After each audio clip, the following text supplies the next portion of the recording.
Hello guys and welcome to How to Socials. In this video I'm going to show you how to raise hand on a Clubhouse room. So let's start. First, open the Clubhouse app. Clubhouse is an audio-only social media platform where you can create a room and chat with your friends. You can also create a room or an event and hold a conference. Now let me show you how you can raise a hand on a Clubhouse room. Now I'll just quickly join a room. I'll join this one.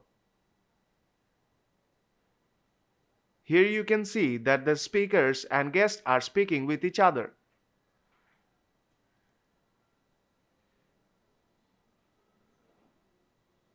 And on this room, I am just merely a guest who cannot speak whenever he wants. And if you have a question you want to ask to a speaker or a guest, then you have to raise your hand. On the bottom right corner, you will see a hand icon. If you want to raise your hand, you have to tap on that hand icon on bottom right corner. Then tap on raise hand.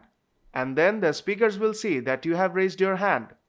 And they will give you the floor to ask them questions. So if this video helped you out, then don't forget to leave a like. And see you in the next tutorial.